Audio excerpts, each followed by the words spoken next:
Well, the time has finally arrived, my fellow Orvillians. The Orville sneak peek of Season 3 New Horizons, coming to Hulu on June 2nd, is here. It's a big to-do, many minutes of action presented to us, as well as the all-new opening theme song to the Orville for its new adventures to find new horizons, because Kalons are dicks. Settle in, sit back, and join me as I go over all this new information from the Orville's new sneak peek trailers. I bet you there's lots of pew-pews and explosions. Pew, pew, pew, pew, pew, explosion, explosion, explosion, pew, pew, pew, pew, explosion, pew, pew.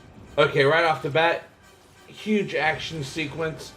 Kalon just tearing it up, making a mess of the Union ship, but the Union ships are doing pretty good against the Kalons as well. Oh, the Krill are on our side, you guys. We got some Krill fighters there. There was, I believe, yeah, there's some regular Krill ships up there as well. Check that out right there. There's a regular Krill ship. We got the Krill, we got the Union fighters pew-pewing all over the damn place. Those Kalon ships looks like they have a little bit of gold plating going on. They didn't have, I mean, this could be just merely a reflection from the sun or from another explosion, but I kind of see gold in the two Kalon ships, but it could just be lighting. The effects in Season 3 are just going to be top-notch, like you've never seen before, you guys. This is the opening sequence to Episode 1 of the Orville's new season. I've spoken about this for the last couple years. I was told by Lex Kassar from production that the opening sequence for Season 3 is supposed to be at the level of Identity Part 2, if not actually better. This looks incredible to me. Oh, look at how beautiful the ships are, you guys. Oh, get them. And then, yeah, these ships, looks like they're chasing the Kalon over the moon. Oh! Oh! Crashed right into the moon. And this is the Orville. Oh, you beautiful son of a bitch. And we just zoom right in. There's Marcus running through the ship, trying to find safety. So we get an idea of what the ship looks like. Very similar, of course, but just more movie quality. Bam! Come on, Marcus. You can do it. You can do it. Now, this is just a big, huge opening. This is going to be for people that, of course, already love the show. But also, this is a great way for people to be introduced to the Orville for the first time. They're going to see this episode. They're going to see this opening. They're instantly like, they're going to be feeling these emotions while things are exploding around them, and they're going to be rooting for the safety of this young miner, Marcus Finn. It's a great way to get people invested right away. Marcus is safe in the elevator, but oh nope, and he's up. Damn you, gravity! Oh God, it looked like you really hit his face really hard there. Good job, buddy. Good doing some action work. Oh, look at that. Just absolutely amazing. I'm going to include maybe some behind the scenes of this.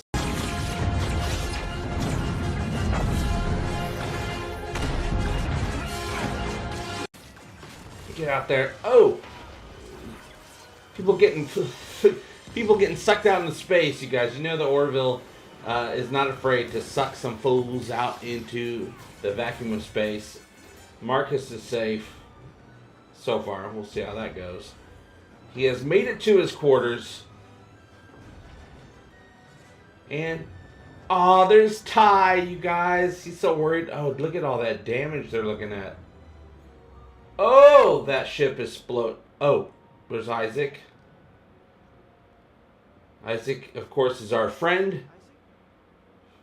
Without the children, he would... You probably guessed I've watched this trailer before. It just came out yesterday. I'm the Orville Evangelist. I'm going to be watching the damn trailer. So I watched it a bunch of times right here on the computer. But then I decided to go to my television and watch it on YouTube on my television. And oh, I swear, I almost teared up. I was getting overwhelmed. I was getting verklempt. I was getting overwhelmed with emotion. I felt like I was about to start a new episode of the Orville. And we have waited so long. I don't care. I want it to come back right more than Well, I guess you can't even say early at this point. Stupid COVID! So here I see a new type of ship. First we got Hulu Presents. Before anything else, we got Hulu Presents. We got this new type of ship. I don't know, maybe some sort of courier ship. It doesn't really look like a fighter or anything like that. It could be.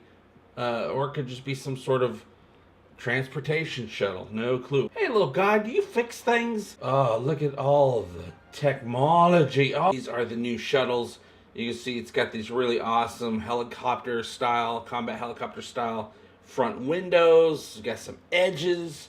You see here's the quantum engine, but there's a little extra oomph up here, in my opinion. This looks like extra oomph for you guys. Maybe these shuttles can go a lot faster. Maybe they got some weaponry, things like that going on. We can watch this bad boy fly off.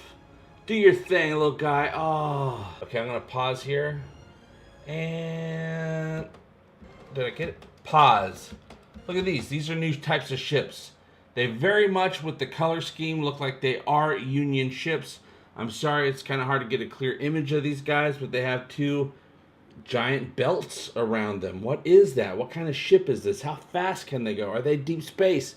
Are they defense? Are they science? Kind of Vulcan vibe going on there for me. Are these like some sort of huge shield generators for the deflectors? No clue. We're going to find that out in this summer, you guys. The Orville New Horizons. Don't know what these little clamps are right here. Are they clamps? Something magnetic, something like that to hold the Orville in place? Do they somehow in some weird way charge up the power of the ship or something like that? But exploratory class vessel 197 Orville is so good to see. The ship is looking absolutely amazing. Looks like all the ships in season 3 are CG. As we know, the Orville in season 1 was using a model. I found out that 95% of the ship was actually CGI in season 1. In season 2, 99% of the ship was actually CGI, and I'm guessing in season 3 it's going to be 103% if they keep up with that pace. When it looks that good, I'm not really worried about plastic and glue. This is a whole new level of awesomeness for this series, you guys. For us, the fans. Flying around. There's a new shuttle landing. See, right there, they don't look like clamps. They look more like maybe a magnetized thing. They got all these blue lights, just like the quantum engines. Not sure what these are actually doing, but they apparently can just touch the ship and do something. What that something is, you guys let me know in the comments what you think that could possibly be. Has these weird cylinders with lights. Badass looking. Don't know what the purpose of those are as of yet. Oh, look at that. So this is, let's go back just a second. This is Earth.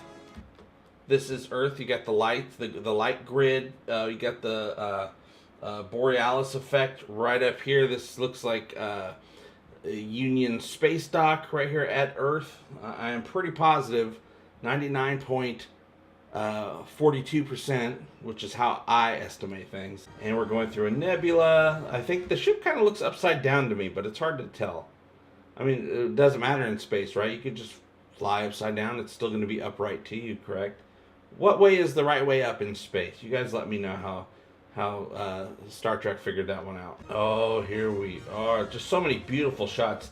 Mockless is with us in this new fight for the future that is known as New Horizons. Now, Mockless is with us in this shot. I have no idea how long that's going to last because Mocklins and their BS are coming back in Season 3. We're going to figure out more about these a-holes that are supposedly on our side sometimes, as long as we don't question them too much.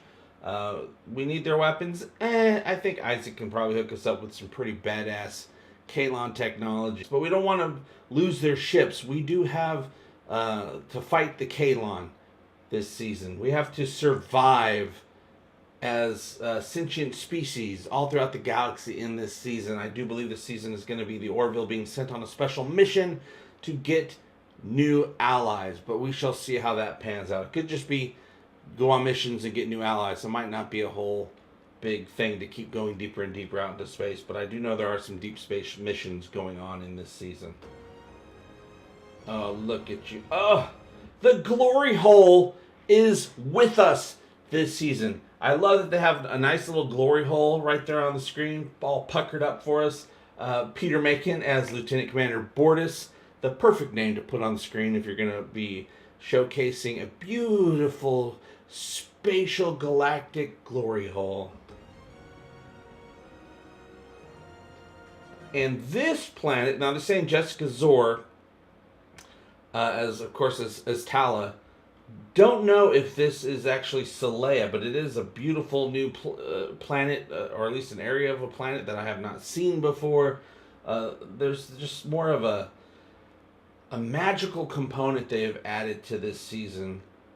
I just cannot wait to see some of these worlds that we visit. Is this an actual world that we visit? Is this Solea or just some other planet and the Jessica Zor thing is just a coincidence? Beautiful. Though that is a moon. I'm guessing that's a moon. It's kind of hard to say. And if this was Solea, there would be a moon really close to the planet. Is that even Solea during the normal time frame? Is this the past? Is this the future? Like I've said in previous videos, I think the Orville's going to be doing some time traveling this season. Oh, Jay Lee as Lieutenant Commander John Lamar. And look at this. Is this a ship dock? Kind of looks like Earth, and that's definitely a Union vessel of some sort. The space docks are usually cylinder shaped like that. Oh, and Mark Jackson as Isaac. Going into, looks like a collapsing sun. And right here, look at that. Okay. Beautiful planet, dark side of the planet, with a ring around it due to heavy gravity. Keep going. Look at this here. Going back. Boom. 1 moon. 2 moon. 3 moon.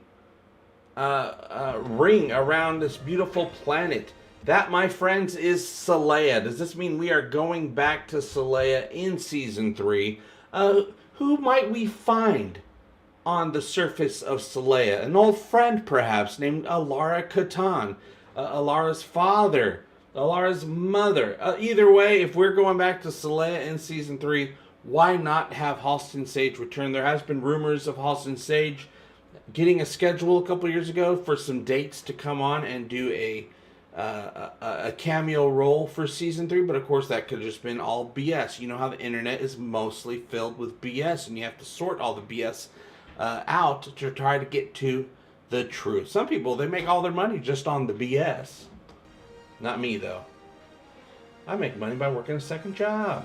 And the Union is ready, you guys. They are ready for war. That's what this represents. There's the Orville. The head, looks like the head, the flagship, the one with the most accolades of awesomeness added to their list of cool things that they have done.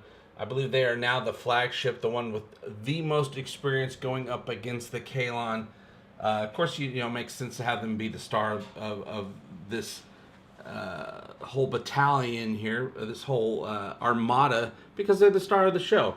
But also, it could be they're also the star of the Union, which I believe they would be at this point. Captain Mercer is probably the most important captain in the Union after all the stuff that has gone on in the previous 2 seasons. Captain Mercer has really evolved as not only a character, but as a captain. I'm pretty sure he's the shining star. People are calling out his name. Oh, Captain Mercer, hey, what's going on? My name's Timmy. Can I get your autograph? That sort of thing. But the Union is ready for a huge war. And we blast off in our usual Orville fashion. Seth MacFarlane, June 2nd, the show has been moved, and I do have an entire theory as to why the Orville moved to June 2nd, and it has nothing to do with COVID really messed things up for their production schedule. But I do believe that their move has to do more with science fiction competition out there. Some sci-fi shows just won't calm down. They have a version of their show every single month that comes out all year long. So they had to find a little bit of a window to put the Orville's new season out, so they're not being tailgated by some other sci-fi shows. we'll talk about that more in another video, you guys. Right now is a time for celebration, a time to come together and support this amazing series, The Orville. It's obvious this opening sequence has to be a dream had by Marcus, which means a lot to me. It actually, let me get over to Marcus here. So we got Marcus. He's having a dream that they're in some sort of battle with the Kalon. He gets to the end of the dream. Someone he cares about, Isaac, is a monster. So that shows a couple things to me. That shows that as an introduction to the series, that we as a show, as a series, have a big threat that we're dealing with, okay? The Kalon. That's a reminder to us, the longtime fans, and an introduction to the new fans that will definitely be arriving soon. I have been seeing every day somebody going, "Hey, have you seen this Orville show? It's amazing," and they're sharing it with people. They're not talking to me; they're just talking to the rest of the internet. Hashtag the Orville, you guys. I check it out all the time. So Marcus is having a dream. He's obviously, just like probably a lot of people, thousands upon thousands of people have PTSD over the battle with the Kalon, the battle for Earth. The threat of the Kalon is on probably everyone's minds, and anyone that went through that battle probably has some PTSD. Marcus being one of those people. He had a lot to do in that battle. He has a lot to fear. He's also afraid of Isaac to a certain point, at least in the back of his mind. He's afraid of Isaac. Will Isaac turn on him again? Isaac's very important to him, very important to the battle against the Kalon. So that's a worry. That's letting the audience know. Also, the big, huge explosions and pew-pews, that lets the audience know that this show is a big deal. This is not some simple, show where people are just talking in hallways all the time, though I'm sure there'll be a lot of that happening. There's absolutely no humor in this sneak peek, which I think was great. It lets people know this is a very serious show, though I guarantee you that humor is going to be all throughout the season 3, but also the stakes are incredibly high. We need help. The Kalon are no joke. So to me, this has a lot of layers to it. This means there's probably going to be a lot of people outside of the dream in real life that don't trust Isaac. We know that Bortus didn't really trust Isaac after he betrayed everybody.